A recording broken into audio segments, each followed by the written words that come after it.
Hello friends, कैसे हैं आप सब? सब बढ़िया। बढ़िया।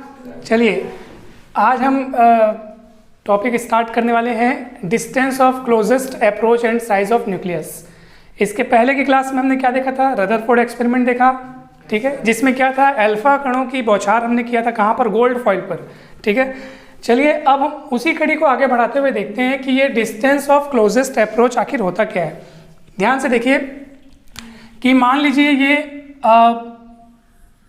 गोल्ड यानी कि जिस परमाणु को हम लोग लिए थे जहाँ पर अल्फा पार्टिकल्स की हम लोग बौछार करा रहे हैं, तो ये एटम है किसका? गोल्ड का, ठीक है।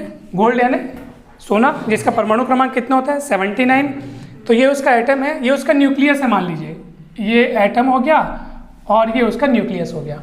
और यहाँ पर कौन जा रहा है बताइए? अल्फा कण को हम लोग भेजे थे, इसके जस्ट पिछले वाले प्रयोग में मैं आपको बताया था, ठीक है। तो चलिए ये अल्फा पार्टिकल जा रहा है इससे टकराने के लिए, ठीक है। अब आपको पता है ये कौन है? न्यूक्लियस।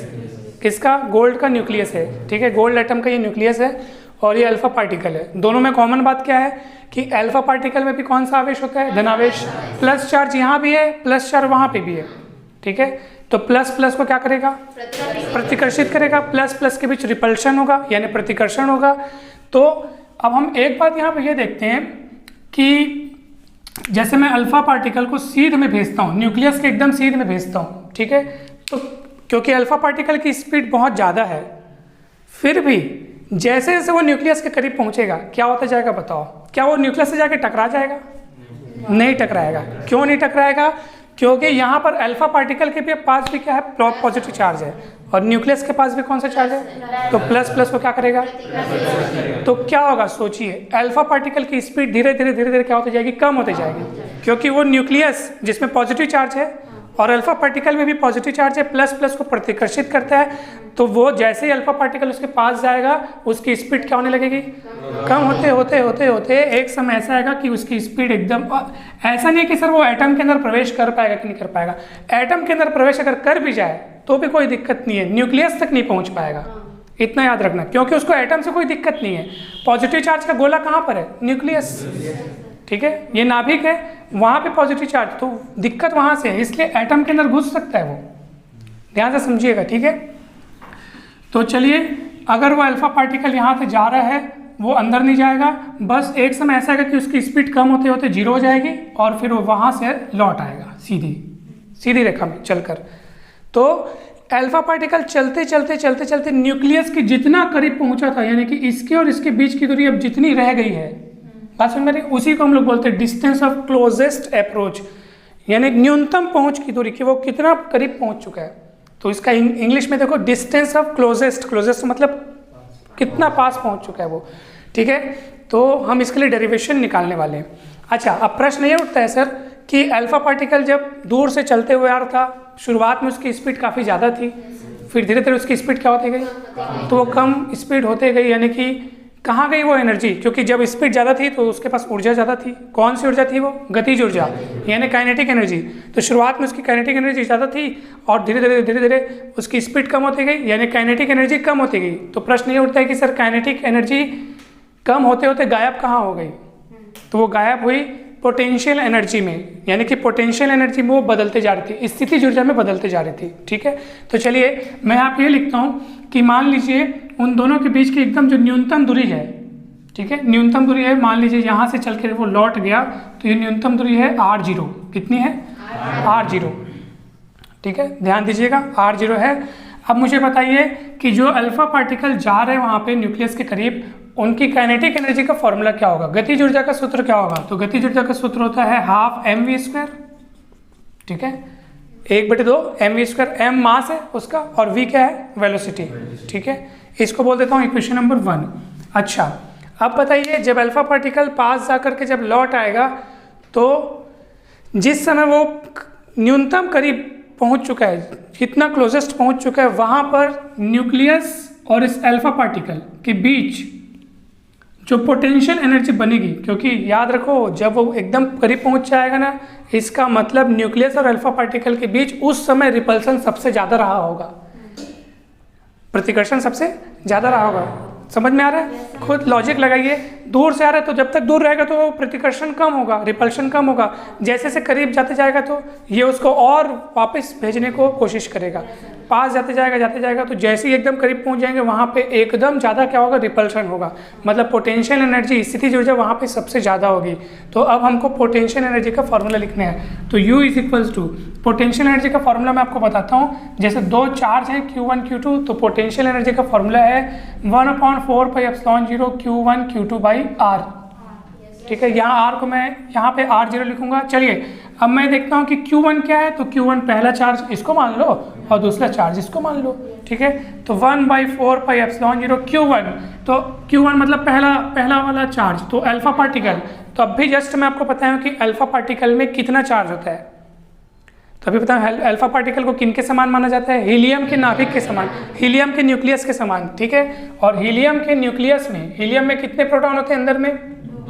दो। तो +2e अभी बताया थोड़ी देर पहले, तो इसलिए यहाँ पे +2e यानी कि सिर्फ 2e लिख देता हूँ मैं। ये Q1 हो गया है ना, ये फॉर्मूले को देखते जाओ, 2e हो गया। अब Q2 यानी दूसरा वाला चार्ज न्यूक्लियस है। किसका न्यूक्लियस? गोल्ड का न्यूक्लियस है। चलो एक काम करते हैं, गोल्ड को मारो गोली। फिलहाल इसको कोई भी दूसरा एटम मान लो जिसका परमाणु क्रमांक Z है। एटॉमिक नंबर कितना है जिसका? Z है। एटॉमिक नंबर का मतलब होता है कि जितना किसी भी एटम का एटॉमिक नंबर होता है, समझ जाओ उसके अंदर उतने ही प्रोटॉन रहते हैं। ठीक है, जैसे किसी एटम का एटॉमिक नंबर 79 है, तो समझ जाओ उसके अंदर कितने प्रोटॉन है? 79 प्रोटॉन है। और हर प्रोटॉन में कितना चार्ज होता है? E + E। तो Z नंबर ऑफ प्रोटॉन रहेंगे तो Ze चार्ज होगा। ठीक है, तो इन दोनों को इंटू करके अपॉन में लिख दूंगा मैं, R0 लिख रहा हूँ। R0 को क्या कहा जा रहा है? Distance of closest approach. ठीक है, चलिए अब दोनों को इक्वल करें। क्या दोनों को इक्वल क्यों कर रहे हैं बताइए? दोनों को इक्वल क्यों किया जा रहा है? क्योंकि मैं आपको पता है ना, अल्फा पार्टिकल का स्पीड कम होने लगता है तो उसका काइनेटिक एनर्जी कम होने लगता है। तो काइनेटिक एनर्जी कहाँ गायब होने लगता है? वो पोटेंशियल एनर्जी में ही क्या होने लगता है? चेंज होने लगता है। ठीक है, तो चलिए दोनों को इक्वेट करते हैं। तो मैं यहाँ पे लिखता हूँ बाय इक्वेशन 1 और 2 K और U को हम लोग इक्वल करते हैं। तो चलिए K और U को इक्वल कीजिए, कितना बनेगा बताइए? K is equals to U, K is equals to U की वैल्यू कितनी है? 1/4πε0, 1/4πε0 ये हो जाएगा 2ZE²। समझ में आ रहा है? 2ZE² और अपॉन क्या हो जाएगा? R0। ठीक है, अब ध्यान से समझिए, इसको मैं बोल देता हूँ इक्वेशन नंबर 3।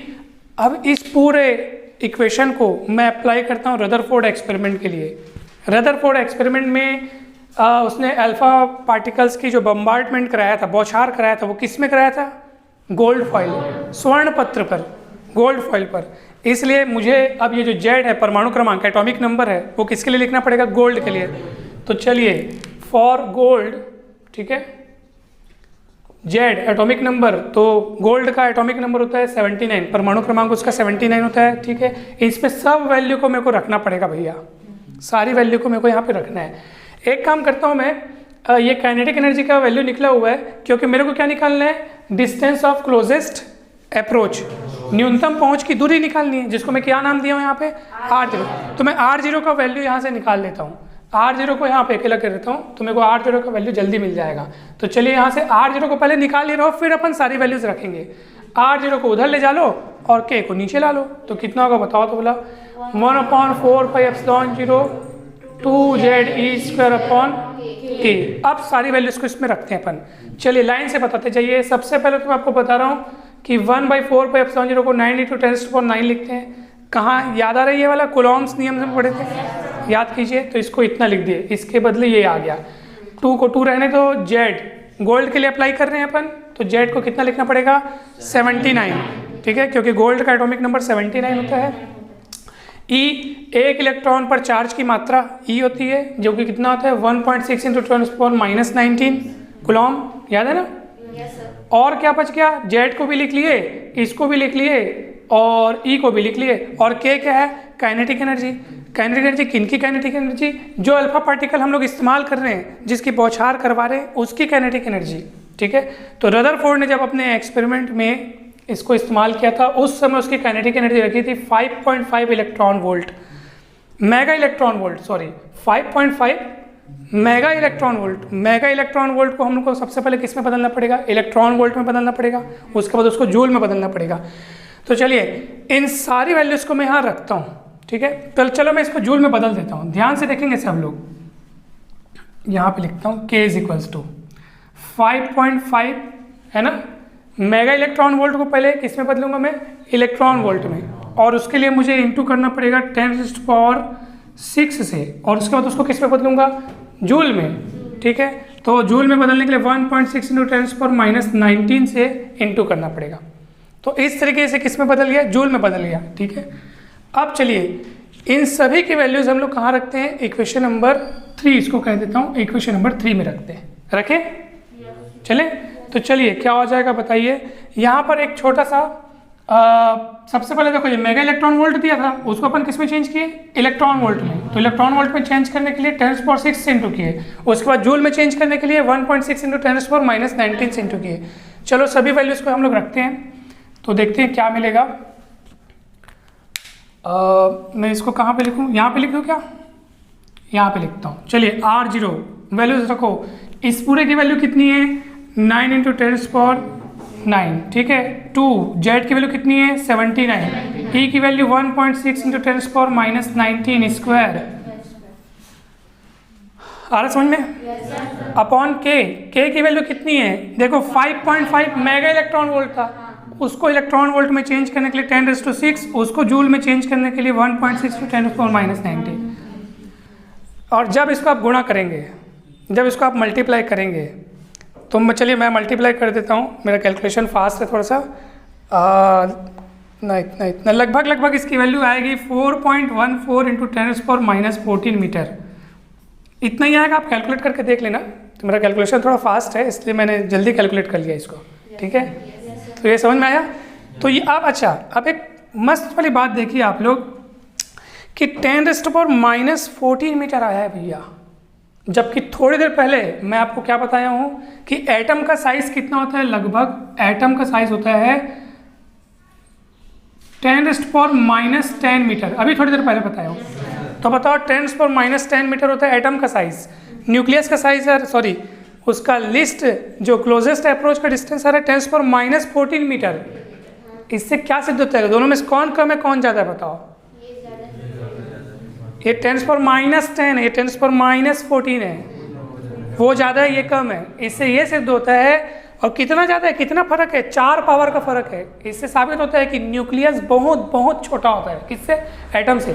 क्योंकि देखो ना, ये है क्लोजेस्ट अप्रोच की दूरी, यानी कि कितनी है? 10⁻⁻14 के ऑर्डर का आ रहा है, यानी कि एटम के अंदर घुस जाता है अल्फा पार्टिकल, यहाँ तक कि घुस जाता है, यहाँ तक नहीं जा पाता बस वो, यानी कि कम से कम इतना फासला रहता है। इससे सिद्ध होता है कि न्यूक्लियस का साइज़ बहुत छोटा होता है एटम के साइज़ के मुकाबले, ठीक है। मतलब काफ़ी भाग वहाँ पे क्या रहता है? खोखला रहता है, ठीक है। आप खुद देख लो R0 की वैल्यू इतनी आ रही है 10 मतलब एकदम ये समझ जाइए कि अल्फा पार्टिकल न्यूक्लियस के पूरा करीब पहुँच करके फिर वो क्या होता है? लौटता है, एकदम करीब पहुंच चुका होता है। तभी तो यहाँ पे जो दूरी मिल रही है 10⁻⁻14, जो कि न्यूक्लियस के रेडियस की जितनी ही है लगभग। किसकी जितनी है? न्यूक्लियस के त्रिज्या, न्यूक्लियस की त्रिज्या जितनी ही है, यानी वो एटम के अंदर तो घुस जाता है बट न्यूक्लियस से फिर लौट आता है, ठीक है। तो इससे क्या सीखने को मिला कि न्यूक्लियस का साइज़ काफ़ी छोटा है और एटम का साइज़ बड़ा है। कितने का फ़र्क है? देखो एटम का साइज़ 10⁻⁻10, न्यूक्लियस का 10⁻⁻14, 4 पावर का फ़र्क है। उतना गुना एटम बड़ा है और न्यूक्लियस क्या है? छोटा है। तो ये डेरिवेशन रहा, सबको समझ में आ गया? yes, कहीं कोई डाउट है तो बिल्कुल पूछिए, ठीक है। चलिए और इसके बाद वाला पढ़ते हैं, ठीक है। Okay, thank you so much.